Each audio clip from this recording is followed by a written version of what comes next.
Hey guys, haha, long time no see. Before you ask, yes, I did genuinely spend the entire time between videos reading and discovering manga 100%. I did not spend that time living my life. I know I'm not allowed to do that. I'm sorry for even giving that impression. And also, to clear up any further confusion, here's the long-awaited actual obscure manga criteria as decided by me and people who complain in the comment section. 1. Has to have less than 30k members on Mal. 2. Must have few to zero videos on YouTube or any social media. And 3. Ideally, no anime adaptation. If there is, it's bad and under like 70k members. So in case any one of you rap bastards want to come in here and bullshit me on my picks, take it up with the Academy. I'm just a presenter. Because it's been so long, you guys get a bonus manga. Hooray! 3 cheers! I haven't finished this one, but of what I've read, I quite enjoyed, and assumably, or more like hopefully, it does not fall off a cliff. Usually I have a stick on my ass about manhwa, it's not that authentic Japanese shit. Plus, it's just straight up worse half the time, especially if it's on that godforsaken website that shall not be named. But it's a progressive world we live in right now. Times are changing, power is shifting, glory to the CCP and Chinese century upon us. So, these guys called escorts are tasked in helping people cross the dangerous lands of what is presumably China. Our main character, Dao Ma, alongside his son, take up an important mission that ends up leading to a big narrative. You know the drill. The characters are likable and cool, and the action is similarly pretty good. It has more unique scenario writing than a lot of the dredge I've been reading, and charming dialogue means that it immediately charmed me, and I'm a tough nut, so I believe you should already be sold. The main guy has this little catchphrase / cool thing he does by telling his plant son to count whenever he's about to fight. Plus he has the fucking crimson chin. It takes up like half the page every time he's in it. Like, come on, you're supposed to like this guy. In case you're not sold, it'll sell you quickly too if you start reading it for yourself. The first 3 chapters are all you need to know if you'll be into it or not. And aside, while learning about this manga, I learned that it's actually not so obscure back in the mainland. Big surprise. In a sense, it's like Kingdom, where it's a domestic super success, but overseas, it's baby shit.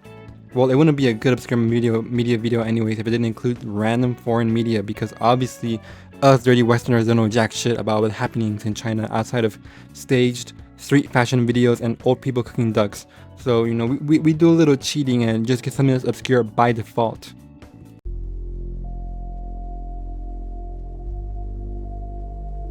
This is my personal favorite on this list. It's yet another story of an ex-assassin, but for the first time, it's not comedy or comedy adjacent. It does have a pretty pleasing art style, but it's for the most part a much darker story that really focuses on the psychology and day-to-day lives of these characters. The art has this sharpness and clarity to it that reminds me of Western comics, i.e. it has nice line work. The fight choreography is good when it shows up. It's for the most part a pretty chillax manga. Shimazaki is a very pleasant man, just trying his best. He's cute and seeing him pursue a job in art is wholesome 100.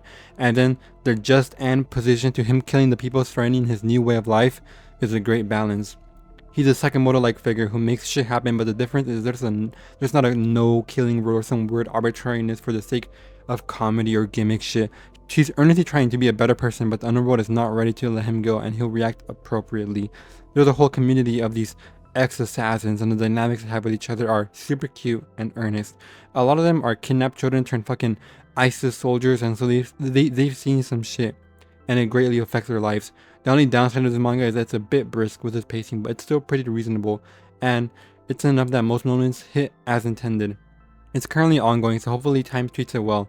There's an ominous title at the end of every chapter that counts down the amount of days Shimazaki has before returning to battle, and we're getting pretty close. Also, just want to say this is the most Kenjiro suited looking character ever. If there's an anime, you already know who's getting casted. Yukikaji.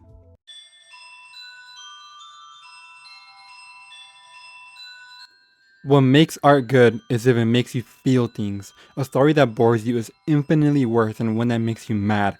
What I'm trying to say is basically, I love Yuria a lot, but this poor lady is trapped into the fucking cuck chair. Chapter 1, page 1, panel 1, frame 1, and we are just made to watch for 30 chapters straight. We are cucked ourselves, twofold.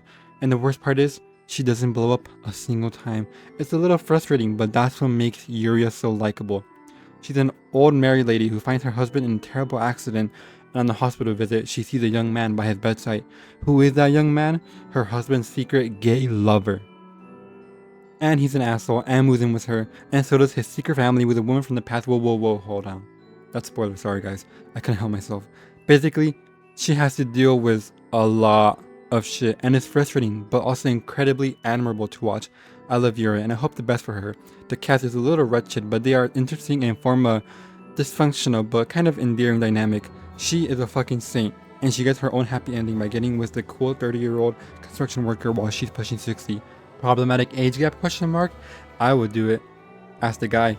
Yuria, being the oldest, most composed person by a fucking light year, is a great character, and seeing her journey through this is very heartwarming, for lack of a better word. Man, I just really hope she's happy. The fact that the story makes me feel these strong emotions makes me like it. Easy recommendation for those looking for something pretty different. Also, I would totally get with Yuria and save her from. This story is dumb as fuck. This guy uses locks to fight, and it's very obvious it was canned and hard and had to rush its ending, but goddamn, this was definitely a unique read. Bonus points for apparently never being read outside of the building it was made in. The characters are cool and hot, but most importantly, they're cool, and that's what you want out of an obscure manga that isn't going to take up too much of that precious time. A lot of good games coming out recently, and we can't be wasting our time not playing those, am I right guys? Also, it's apparently made by the fucking guy behind Kill la Kill and Gurren Lagann and shit, but to be honest, I think someone just fucked up on Mel. The only source I've seen corroborating this is some French website. As part of my university's anime research club, this is definitely not sufficient and required my own investigation. That being said, if you read the manga, it's not the furthest stretch. It's extremely action-centered with a very generous helping of fan service, while having a large focus drawing to a unique weapon. Only difference is that the story takes itself too seriously sometimes, but for what it's worth, it might have worked had it not been canned. 34 chapters, 70% action, has cool volume covers. Go have yourself a nice afternoon, ladies. Some real adult romance, some grown man type shit, kinda. The characters act like they're teenagers, and low-key kinda look like them too, but it's all for the sake of comedy, okay? They're super endearing, and the romance is cutesy and nice while still managing to tackle more mature subject matter, especially in the face of the love interest and her very peculiar personality. These characters have jobs and have to manage working some dead-end highway traffic bullshit in order to make ends meet. The guy is pretty pathetic and it's kinda annoying, but the way the relationship unfolds more than makes up for it. He is a generic, kinda losery main character guy, his name is literally fucking Satoshi, for God's sake. He meets a cute girl who is a bit troubled, you can tell by her dyed hair, but his earnesty earns him the win. Very romantic. The majority of the manga is about the growth in their relationship rather than the whole will they won't they stuff, like who's compromising more in their relationship, who's the breadwinner, how do you handle personal grievances with each other. Like I said, it's adult stuff. You're not finding this in No You're Lie in April. The appeal is the earnesty and crude humor. It's pretty funny for the most part, and I'm not someone who laughs at the Japanese style of humor often, so I guess it's pretty good at that. Yeah. Okay, so I wrote this part of the script before Suffering and The Mask Fraud made their video, so give me some fucking leisure, okay? It's still under 30k members on Mal, and no, I don't care that's made by an established mangaka. You've probably already seen 15 YouTube shorts about it, so I'll spare you the details. Okay, so basically, this guy, Yuva, is strong as fuck for no reason.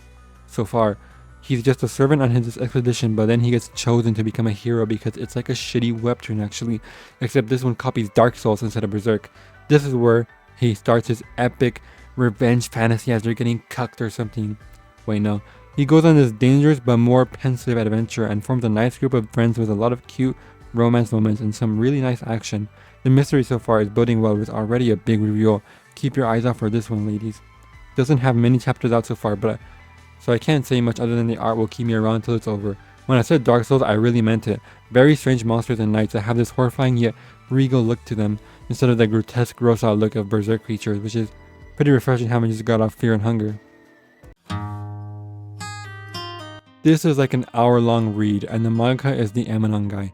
It's chill as fuck, and the main character is hot as fuck, and the art is good as fuck, so just read it. You have no reason not to read it. Get off your fucking ass, because I know you aren't gonna read the other. Hold on, wait a minute. I already made this joke in another video. And this video as well. I really need new material. Someone please start arguing in the comments with me on some random bullshit. Anyways, yeah, it's only like 4 chapters long. There's only so much to talk about. Bikuro's papa died, and so she goes out to look for some secret wandering island. It's pretty weird. They should let me finish it and make a short film. Fuck! And just stop wasting my goddamn time. Look, 2 girls, 1 fighting game. That's all you need to know. It's cute, it's low-key lesbo as fuck, and the characters are cool and do fun stuff. So I will say that the fighting game stuff starts to overshadow the character stuff and it becomes a half-assed battle shonen, or battle shoujo I guess. Which isn't super good because it's not that interesting seeing people play fake Street Fighter. I already do that. To top it off, they speak in fighting game jargon instead of actual characterization, and maybe you can argue that characterized through the fighting game styles and stuff, but it's boring and not as well done, and hopefully there's a lull where the girls get to chill and have fun again. Still pretty good though. Hope you guys enjoyed this one. Not a lot of super bangers, but definitely the most unique ones I've had in the series. Actually, scratch that. These are great manga. I don't know why I'm getting insecure. They're great picks, and you guys are the ones who need to up your fucking game.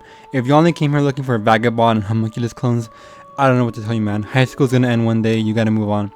Anyways, all of these manga need their endings to solidify them, I admit. But obscure manga and ending don't go together. It's either get canned or never finish. That's why I'll keep making this series, and not because it gets me the most views. Subscribe please, and maybe you can even hit the like button. I'll allow it just for today.